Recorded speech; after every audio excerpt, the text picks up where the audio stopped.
Good morning, and I thought I'd start episode 154 of Ralph's House with early morning mailbag. A couple of things came through the post. This book, which I personally have bought 5 times, and if you ever do buy a copy of this, don't lend it out. In fact, write in the foreword who it belongs to and say please return it, because trust me, it won't come back. It's a brilliant book, and for those with a short attention span or very busy lives, this is the book for you, particularly if you like biscuits, because it gives the lowdown on every type of biscuit there is, and its history and what's good or bad about them. Rightfully, it gave Oreos a very bad press, but I'd recommend that. That was the first thing, so I'm going to put that aside. Second thing, one of my absolute pet hates, it's, you know, it's accumulative, some things in life, isn't it? And this is true of bottles in the shower, of shower gel and conditioner. And when I first moved into Ralph's house and got the bathroom done, my sister very kindly came up with a kind of pocket that hangs on the shower stem to put all your bottles in. But it's never totally satisfactory, is it, really? And what tends to happen is people put the bottles in upside down and they leak, or they're just awkward. You know, you're covered in water and you're trying to open the bottle off, the top off one of the bottles. It's just not great. So I bought these. Right, let's move the box out of the way. These are great, and fixed to your shower wall, and you can top them up, and it will hold, each one will hold half a litre. So you can get them in singles, you can get them in twins like this one, and you can get them in triples. I don't know what you want the third one for, but basically put your shower gel in one, your conditioner in the other, and all you do to dispense it is just pull that lever, squirts out the bottom. And also, I think sort of longer term, I'd save money with this way, because quite often I come across shower gel that's a rock bottom, well, relatively rock bottom. It's never cheap, is it? And certainly don't go into places like Poundland to buy it, because everything's a pound, isn't it? And you can still get shower gel for under £1. I noticed Aldi do a sort of budget one, and they're only 35p a bottle. And they're about, I think they're about, well, they're not quite half a litre, maybe they're a quarter of a litre, but they're only about 36 or 39p, something like that. But occasionally I come across a huge bottle somewhere, you know, for under £1. And even a litre I've seen occasionally. Great for these, because then you can just pour it into the top. And what it does, of course, is it stops you using too much, because you're using these bottles and you think, oh, crikey, I've put too much there, but you end up using it anyway. This would be great, and you can actually get to them by feel. So you've only got to fill the bottles. You know, you've got shower shampoo. It's a lot of S's, isn't it? In one. So you think, oh, it's the left-hand one. That's the one with the shower gel. That's the one with the conditioner. Great idea. About £16 on eBay. I think they're just labelled as soap dispensers or shower gel dispensers. Anyway, welcome to Ralph's House.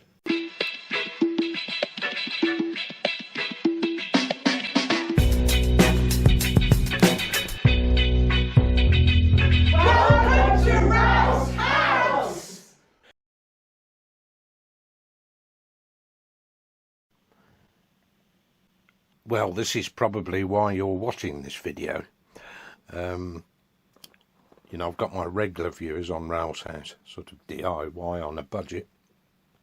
But we're having a small diversion in this one.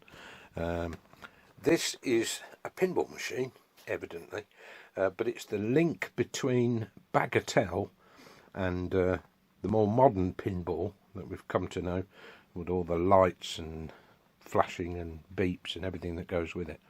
And you notice it doesn't have any bottom flippers. They didn't come until much later, until at least the late 40s. But this is 85 years old, and let's say, when you consider how old it is, it's in remarkably good condition. Made by a company called Genco in Chicago in 1937. and considering its age, it's in very good condition. It's been a little bit neglected, but I think I've saved it at the right point. I probably paid what it's worth, in all honesty. But I looked at it for a couple of days, and my son said, "Oh, Dad, you've got to go and rescue it." So I said, "Right, let's go." And we went to Derby the following day and went and got it. So there it is. The back glass has got some damage. It's got some flaking on the back, but nothing too much. And fortunately, there's a picture of that back glass online. So what we've decided we're going to do is we will take the glass out and scan it, put it in Photoshop, repair any damage that's on it, and then get it reproduced. Because there's lots of places now that will reproduce photographs on acrylic, which would be fine rather than the glass back on it anyway. The voltages are interesting. The bulbs, they're all 6 volt, but it's 6 volt AC, not DC. But the rest of the circuit, you know, actuates all the bumpers and that sort of stuff, I think it's 18 volt. I've yet to check, but what I've decided to do is fit switched power supplies, a more modern power supply, because in here at the moment, there it is, look, that's the transformer and a selenium rectifier, and I haven't fired it up.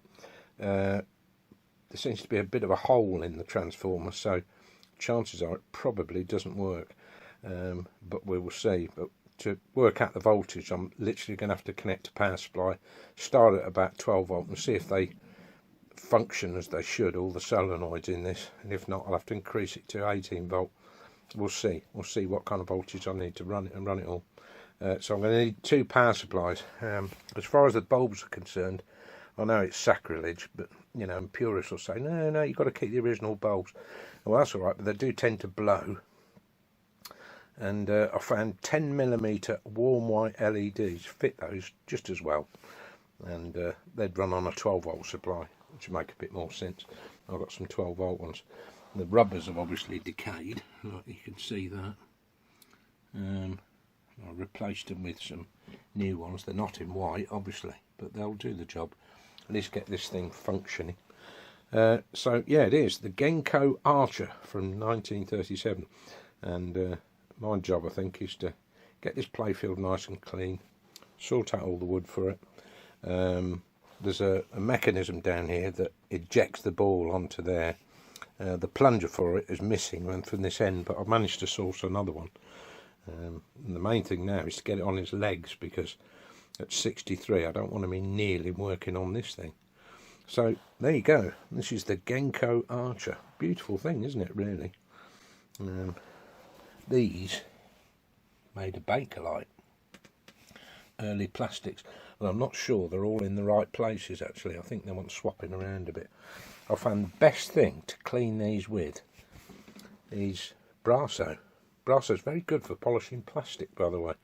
If you get a scratch on a watch, as long as you're patient, Brasso will clean it up eventually. Yeah, so it's got these ball eject things, so when you hit certain things, and I hadn't had the game running to be able to see it, but it'll kick the ball out. And it's also got a clockwork timer on it. Now, some people have said that was to save electric. I somehow doubt that, really. I think it's more likely because it's 1937 and we're talking Chicago. These sort of things would have been very popular in gangsters clubs, because they'll take money. It was the Depression, and getting money out of anybody during the Depression wasn't easy. But nickels and dimes in these things, people would put the money in and they'd play them. And that was one way of doing it. And I think if you scored a certain amount, you put your hand up and then they'd come out and pay you out. But your chances of winning are pretty slim. And flippers, as I say, didn't come in until much later.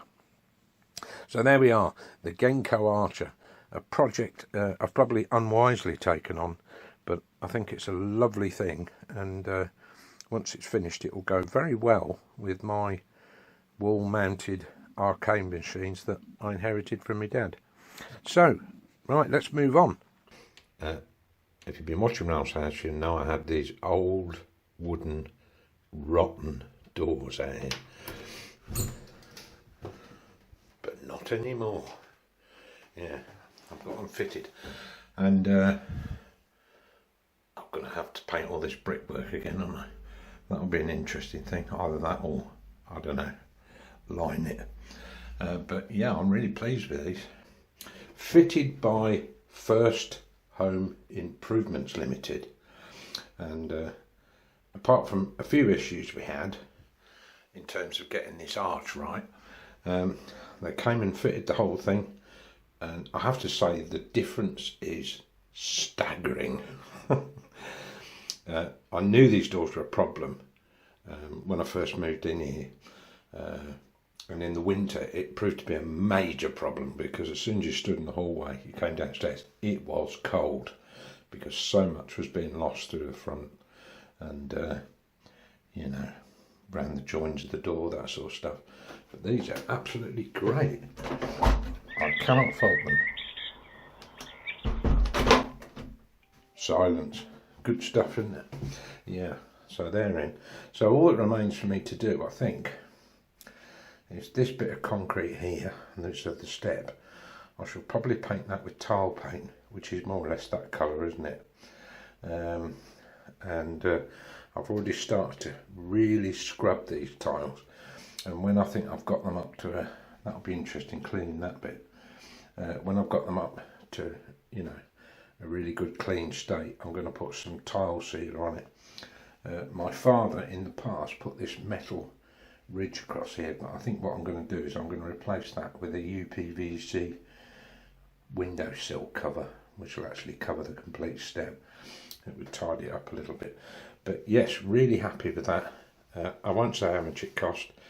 It wasn't cheap, but they did a fantastic job, and there's some things that I think you have to accept that perhaps you can't do, and you've got to bite the bullet and pay out the money, and that's what happened in this case. And I don't really know why my father, when he lived here, didn't have them done.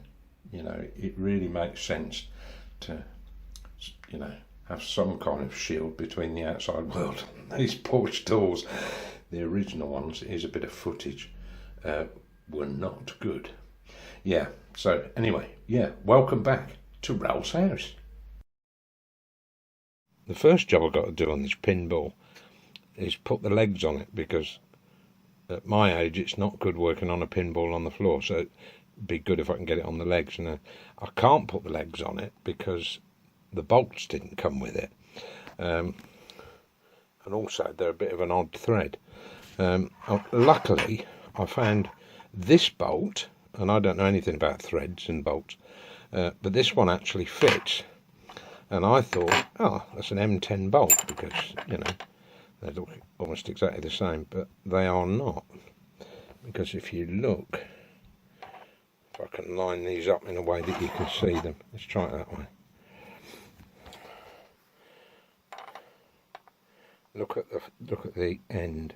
They start to run out. Do you see what I mean? They get out of sync with each other after about 5 threads.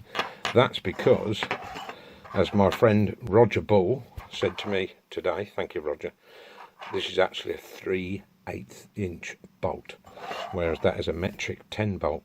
A 10 bolt is only fractionally bigger than a 3/8. And to buy these 3/8 bolts, because they're not common bolts now, we're all pretty well used to metric, aren't we? They cost a bomb. If I wanted to buy 8, we're looking at close to 30 quid. And I thought 30 quid for, you know, 8 bolts to put the legs on is ridiculous. And, you know, you've got to ask yourself the question, does anybody really notice if you're running with metric bolts or Imperial or UNF or whatever they are, or Whitworth, yeah, any of those, AF, does anybody really notice? No, probably not. There's that 1% that might walk past the pinball and go, there are metric threads on there. It's going to be such a small minority, and it seems madness, because metric bolts are relatively cheap. So the way the legs fit in, there's 2 holes on the outside. The bolts go through the leg into the actual case of the pinball, and then they're held with a threaded plate on the inside, effectively like a nut. the M10 will screw in about 2 threads, and then it maybe 3 threads, and then it binds. So I'm thinking, rather than trying to find these elusive 3/8 bolts with a 16 pitch, engineers get all excited about this sort of stuff. Why don't I just put a tap in it and tap it out for M10 and be done with it? Because I don't think anybody knows. Plus the fact these bolts are, you know, just under 4 inches long to go through the leg and into the case. So that's been my solution. Obviously the head of the bolt isn't quite so pretty, but what I can do, I can get a cap to go over that. You can get them in all kinds of finishes, you know. So that is how I'm going to fix the legs. So that's my next job, is drilling out those plates on the inside of the pinball and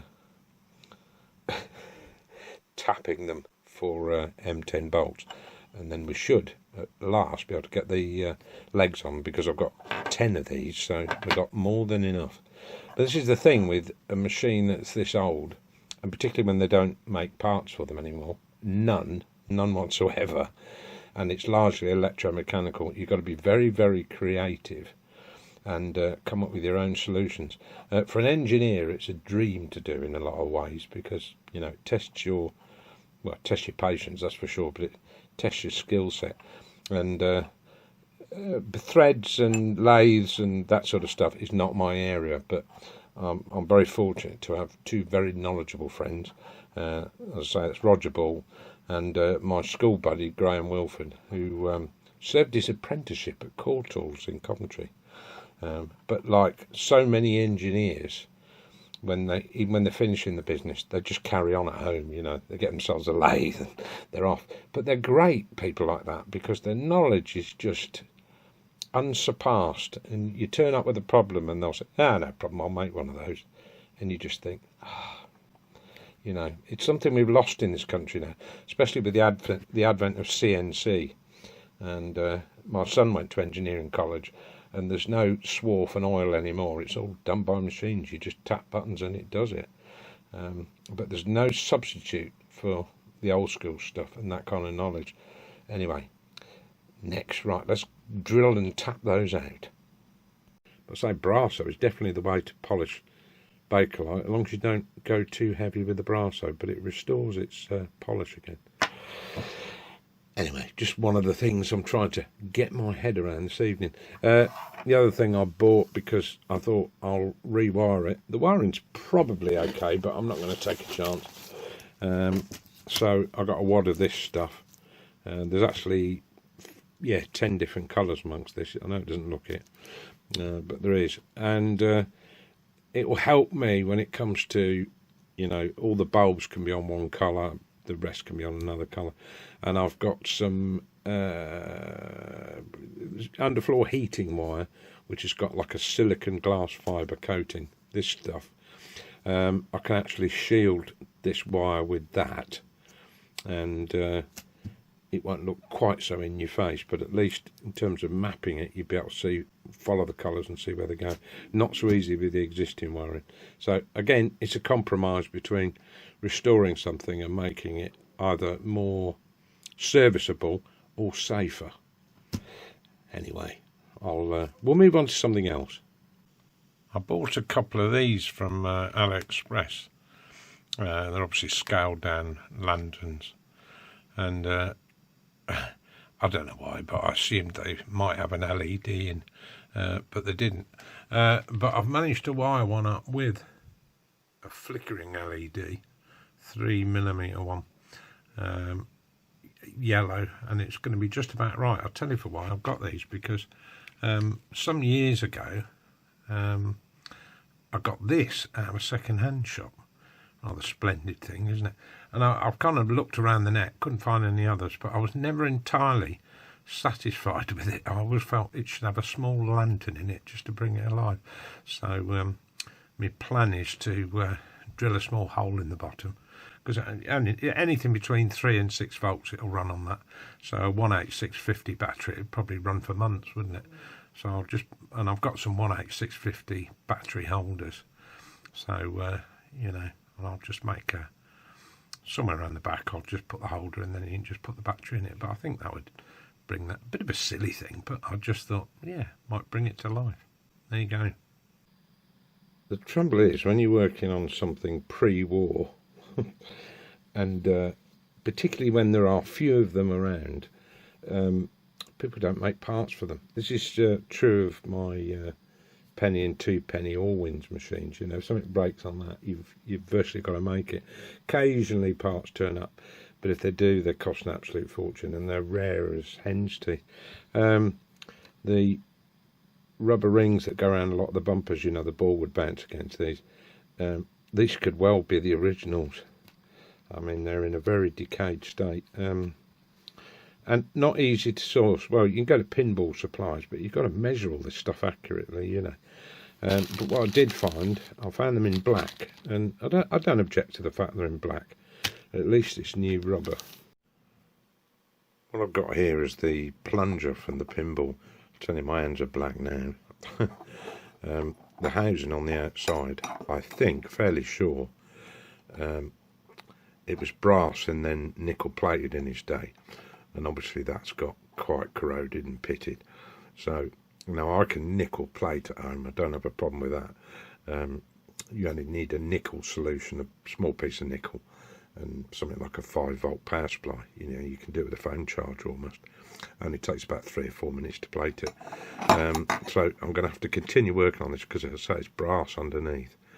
Quite a few pits in it, but you know, as you'll see, I've started to, not if you look at that area, once I get it all flat and smooth, that'll be ready for plating.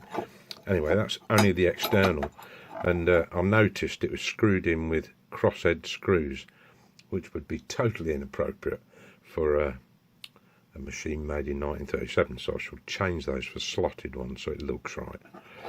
But this is the plunger, and the spring in it had just all completely broken into pieces. But I've managed to find, because the thing with springs is, of course they all vary in tension. You know, there's a big difference, isn't there, between a couch spring and, say, you know, the spring in a biro, you know, and all the springs on a car even. So getting the wire diameter is crucial. I know it's not 1 mil and it's not half a mil, it's somewhere in between.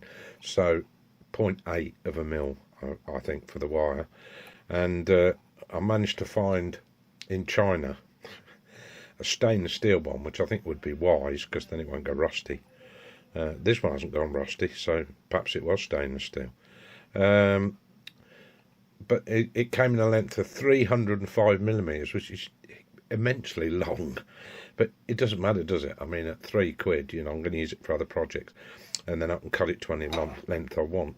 And basically, you've got a short spring this side on the outside, and then you've got a longer spring on the inside, and then it fits up to the stop. And in the middle of the plunger, if I turn it around, if I can find it, can't see it now. Oh, there we go. There's a hole in it for a split pin. I've got a box of split pins, so that's not a problem. So I've just basically got to order a new spring for that and clean this up, and I may, depending on the size of my container, get this re-nickel plated again. I doubt very much. Well, it may have been chromed, but it would seem a bit excessive, but nickel plating will do. And as I say, and keep working on this until, you know, I can get it up to a finish so that I can plate it, because whatever you see when you come to plate it, you'll see it even through the plating. So I've got to spend quite a bit of time polishing that, but once I've done it and got that nickel plated, that can go on the machine. So that was the plunger. I just thought I'd show you that. Here's a thing, the sides of this pinball, believe it or not, this is the original 1930s artwork, and I know that because I've referenced it to the only other, well, I've seen 2 Genco Archers, and the other one's got this same artwork on. So this was painted on at the Genco factory, and you know, it's a little bit tatty around the edges, but what I'm going to do is I'm going to lay a big piece of tracing paper across this and mark this whole thing out. I'll probably use frisket paper. Anyway, I'll repaint the cabinet in this colour, and then redo all this paintwork on the sides. And I particularly need to do it because one of the weak points in this whole pinball case is that side, although you can't really see it from this side, has got woodworm. So I will take that whole side out and replace it with some good thick plywood, because the sides on this are pretty thick, and redo it on that side, redo that whole section. So that should sort that out. And the same with the back. Yeah, it's just things you've got to do. And I've already started to rub this down. There's another one that goes across here. I've already done that. That looks fabulous, actually. So it's just a case of getting the case right. But with woodworm in it, you know, it's going to weaken it, and also the wood will tend to warp. So, you know, important I do that. In the shorter term, don't need to do it. It'll be fine. I should just treat the woodworm. But in the longer term, when I've got all this running, I shall come back to the case and replace that whole side, put the whole thing in good working order again. Well, this is my last thought for this video. I'm actually in bed now and I'm about to turn this light off. But what I was going to say is all my house lights have run off the solar panels. Well, since we lost all the light. I mean, we are in winter now, aren't we? So I'm not expecting my solar panels to power much, if anything at all. But they certainly run all the house lights. And I'm quite happy about that. I'm certainly not paying it to my electricity supplier. Anyway, on that note... Oh, and don't forget to subscribe.